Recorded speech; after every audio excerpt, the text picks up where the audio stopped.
Masih bersama saya Tili Bella dalam Breaking News Kompas TV, Saudara. Saudara, militer Iran merespons pernyataan Presiden Amerika Serikat Donald Trump yang akan mengawal kapal untuk meninggalkan Selat Hormuz. Militer Iran menegaskan pasukan asing yang mendekati atau memasuki Selat Hormuz akan jadi target militer Iran. Komandan Markas Besar Militer Iran, Maijen Ali Abdullah, menyatakan Selat Hormuz berada di bawah kendali militer Iran. Kapal-kapal yang akan keluar atau masuk Selat Hormuz harus berkoordinasi dengan militer Iran. Dalam pernyataan yang dibacakan presenter TV Iran, Maijen Ali memperingatkan pasukan bersenjata asing terutama militer Amerika Serikat yang mencoba masuk perairan Selat Hormuz akan jadi target militer Iran. فرمانده قرارگاه مرکزی حضرت خاتم الانبیا گفت ما با تمام توان امنیت تنگه هرمز را حفظ و پرقدرت مدیریت می‌کنیم و به تمام کشتی‌های تجاری و نفتکش اعلام می‌کنیم از هر گونه اقدامی برای تردد بدون هماهنگی نیروهای مسلح مستقر در تنگه هرمز خودداری نمایند تا امنیت آنها به خطر نیفتد. سرلشکر خلبان علی عبداللهی اعلام کرد هشدار می‌دهیم هر نیروی مسلح بیگانه به خصوص ارتش متجاوز آمریکا چنانچه قصد نزدیک شدن و ورود به تنگه هرمز را داشته باشد مورد تهاجم قرار خواهند گرفت.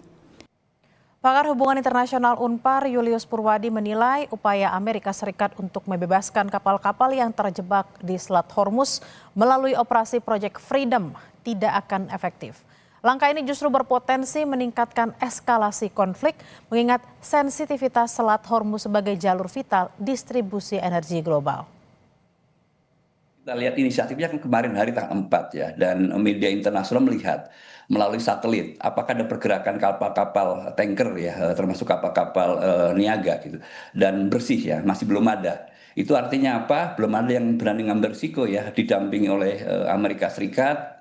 Navigasinya akan dibantu gitu ya ke daerah aman. Saya kira belum ada gitu. Yang kita dengar kan kapal Amerika Serikat ya, dan itu kita tidak yakin valid tidak kapal Amerika Serikat berhasil melewati Selat Hormuz. Informasi ini kan mungkin tidak valid ya, ini bagian dari provokasi. Jadi kalau menghitung antara cost dan benefit ya, benefitnya pasti nanti kapal lewat lalu kemudian suplai energi aman di negara-negara mereka gitu. Tetapi kalau kita melihat cost-nya menurut saya terlalu tinggi ya Mbak Disti, sangat tinggi gitu kalau mereka ngikutin inisiatif yang diajukan oleh Amerika Serikat. Dan selama ini kan nggak bisa dipercaya ya, termasuk negara-negara teluk gitu.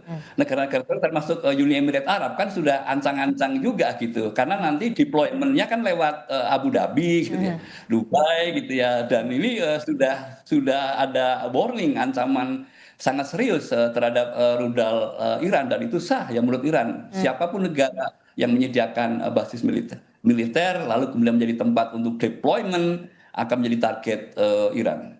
Oke, jadi Project Freedom atas nama kemanusiaan Anda melihat tidak akan efektif untuk bisa diikuti oleh negara-negara yang kapalnya ini terjebak di Selat Hormuz? Ya, menurut saya tidak efektif ya, tidak efektif.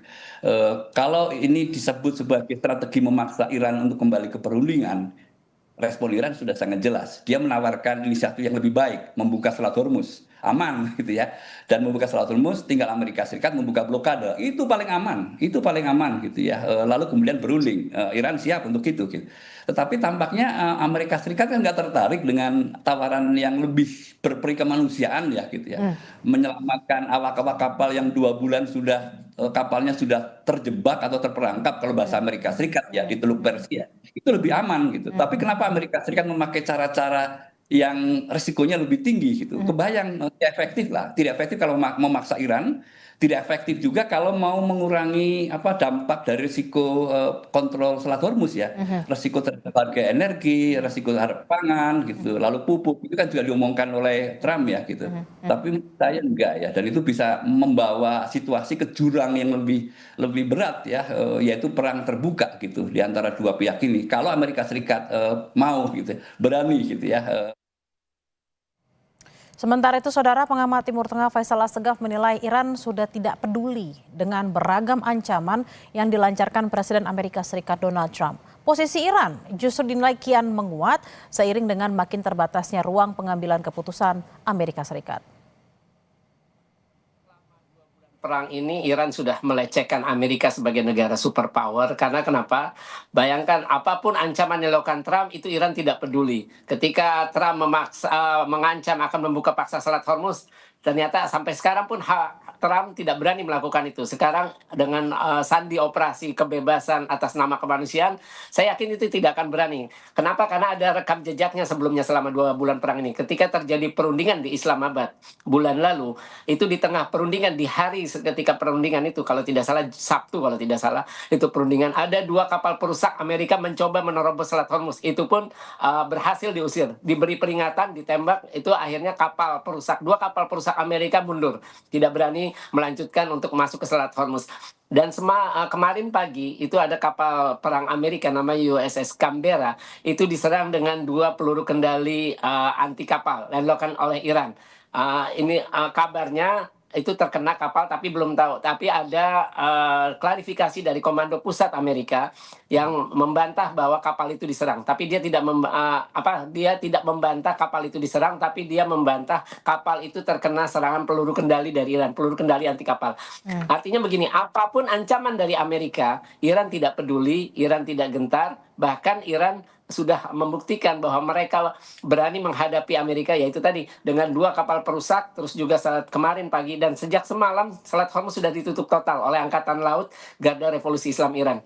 Nah, saya kira Trump tidak akan berani, seperti kata Pak Julius tadi, saya yakin Trump tidak akan berani mengeksekusi proyek kebebasan atas nama kemanusiaan untuk mengawal kapal-kapal untuk melintasi Selat Hormuz, karena efeknya ya itu akan yang jadi korban ya awak-awak kapal dari kapal dagang ataupun kapal tanker yang dikawal oleh Amerika, dan juga termasuk tentara Amerika bisa jadi korban kalau misalkan memaksa untuk mengawal kapal-kapal melintasi Selat Hormuz. Sejumlah pengamat menilai popularitas Presiden Amerika Serikat Donald Trump anjlok hingga ke titik terendah yang dipicu oleh keterlibatan Amerika Serikat dalam perang melawan Iran sejak akhir Februari. Kenaikan biaya hidup dan harga bensin ditambah penanganan konflik Iran yang tidak populer membuat dukungan warga Amerika Serikat terhadap Trump terjun bebas. Ya, kalau lihat kecenderungan popularitas Trump kan turun-menurun ya, terus menurun sejak 28 Februari ya. Kita lihat sejak serangan itu dilakukan. Dan bahkan hari ini paling rendah ya. Minggu lalu masih 30% dan orang bilang itu terendah gitu dalam sejarah Amerika Serikat. Popularitas seorang presiden sangat-sangat rendah gitu. Nah, dalam situasi seperti itu gitu, popularitas Partai Demokrat kan meningkat. Yang saya cermati kemarin dari ABC kalau nggak salah yang melakukan survei, Demokrat akan di atas Republikan 49-44, jadi selisih 5 gitu. Nah, ini kan kalau nanti harus masuk ke pemilihan selah gitu ya, resikonya sangat tinggi gitu. Nah, sekarang dalam jangka waktu Mei sampai Oktober lah gitu ya, atau kita menyebut mati-matian sampai September, gimana caranya mengembalikan reputasi Trump satu gitu. Dan paling mudah adalah bagaimana mengembalikan harga BBM gitu. Yang Trump bilang kan nanti akan normal kembali setelah perang usai gitu ya. Nanti perang akan normal kembali setelah semua operasinya berakhir. Nah, itu kan nggak akan bisa dipercaya oleh publik Amerika Serikat. 20% itu sangat kritis ya. Seharusnya gitu ya, Republikan mulai menyadari itu seharusnya ya, dan mulai berpikir rasional gitu bahwa ini ada sesuatu yang keliru, ada sisa waktu yang sangat terbatas untuk mengembalikan kepercayaan publik gitu ya, diantaranya dengan menstabilkan kembali ekonomi. Breaking News Kompas TV kami tutup, saudara. Informasi lebih lengkap terkait dengan konflik yang terjadi di Iran akan hadir saat lagi dalam program Kompas Siang. Tetaplah bersama kami di Kompas TV Independen Terpercaya. Saya Tili Rebel pamit, sampai jumpa.